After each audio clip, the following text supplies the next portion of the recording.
Daripada semua bantuan kerajaan ini, saya nak beri satu contoh. Contoh mudah supaya saudara-saudari senang kira. Contohnya, Makcik Kiah kita. Makcik Kiah ni penjual goreng pisang dan duduk katalah di PPR Desa Tun Razak. Yang suaminya adalah juga pesara kerajaan dan sekarang ini bawa Grab atau Grab. Anak Makcik Kiah ni adalah peminjam PTPTN. Pendapatan isi rumah Makcik Kiah di bawah RM4,000 sebulan. Dengar baik-baik saya jelaskan. Saya nak bantu buat pengiraan berapa keluarga Makcik Kiah ni akan dapat.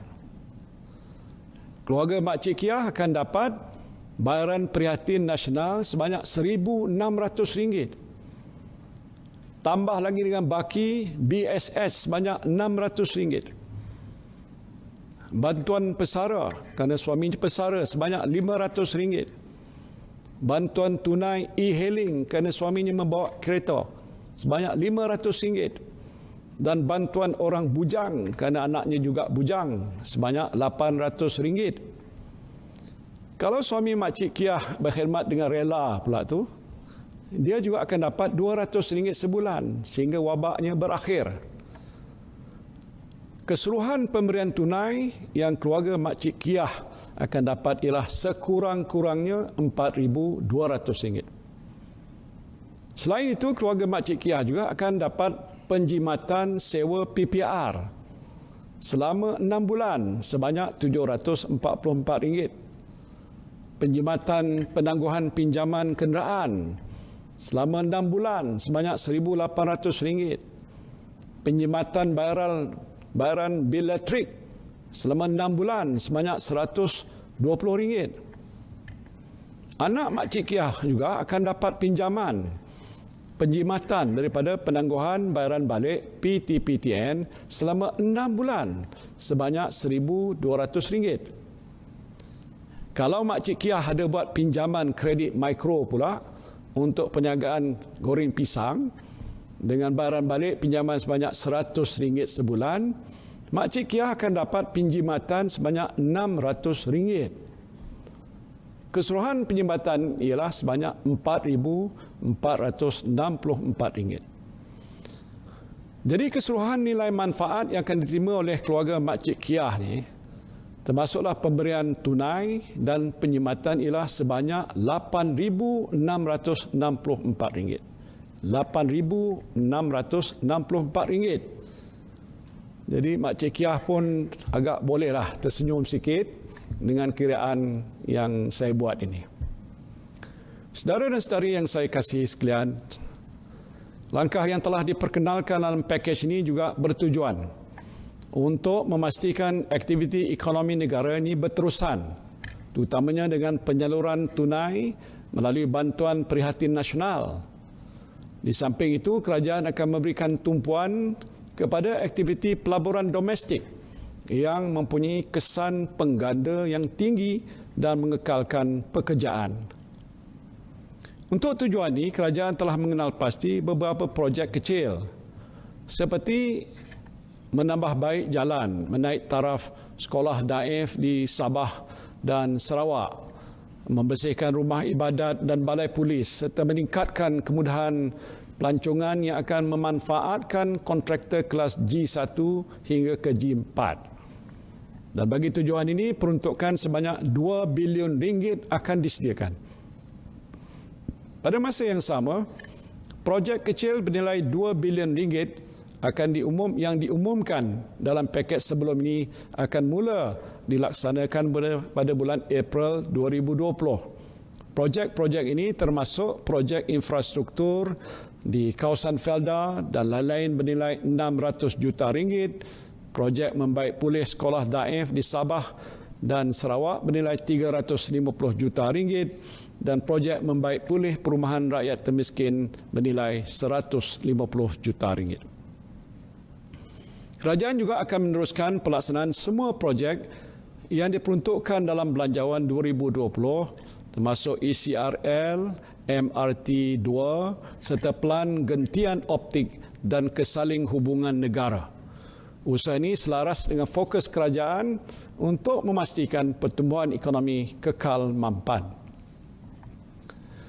Saudara-saudari yang saya kasihi sekalian, pakej prihatin ini merupakan manifestasi kerajaan yang mengambil berat akan kebajikan dan kesejahteraan rakyat.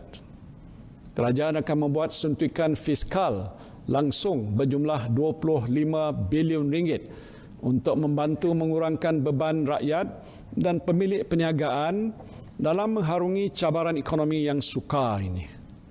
Strategi dan langkah yang akan dilaksanakan adalah berdasarkan kepada keupayaan fiskal semasa dan ketersediaan mudah tunai pasaran keuangan domestik yang mencukupi. Kerajaan akan sentiasa memastikan akaun semasa fiskal mempunyai lebihan dan tidak menggunakan pinjaman untuk membiayai perbelanjaan operasi. Hampir semua langkah ini adalah secara one-off supaya tidak membebankan keuangan kerajaan persekutuan dalam jangka masa sederhana. Langkah ini penting untuk memastikan kedudukan fiskal dan hutang negara sentiasa mampan. Sehubungan itu, kerajaan perlu kembali melaksanakan langkah konsolidasi fiskal dalam jangka masa sederhana bagi mewujudkan ruang fiskal untuk jangka masa panjang.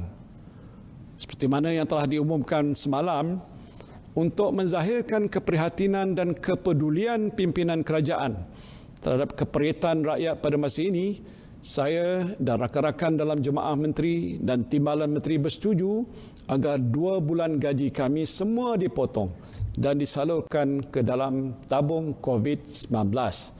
Tabung ini akan digunakan untuk membantu saudara-saudari yang terjejas dengan penularan wabak COVID-19.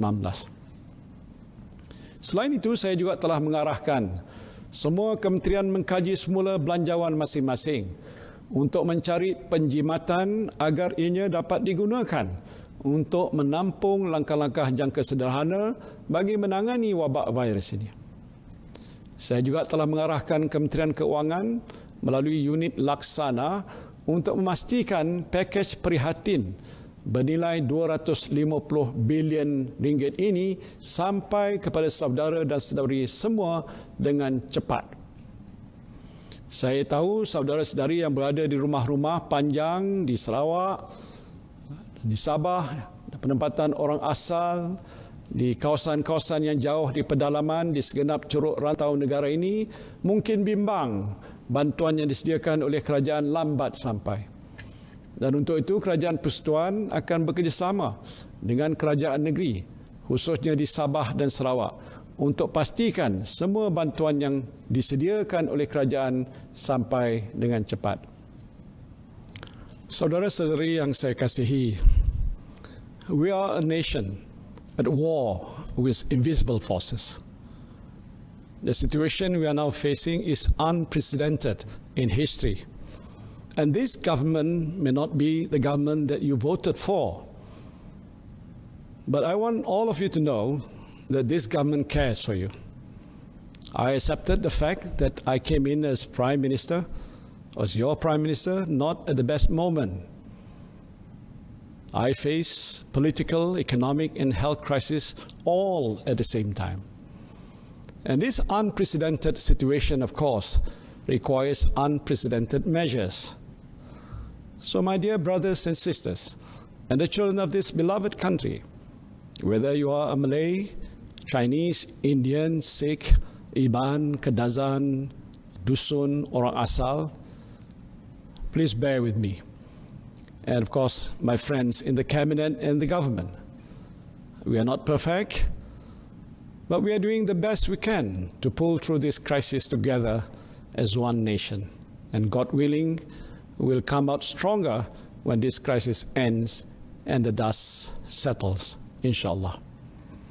Saya minta sokongan daripada saudara dan saudari sekalian. Marilah kita berganding bahu mengharungi krisis ini bersama-sama. Terima kasih. Wabillahi taufiq wal hidayah. Wassalamualaikum warahmatullahi wabarakatuh.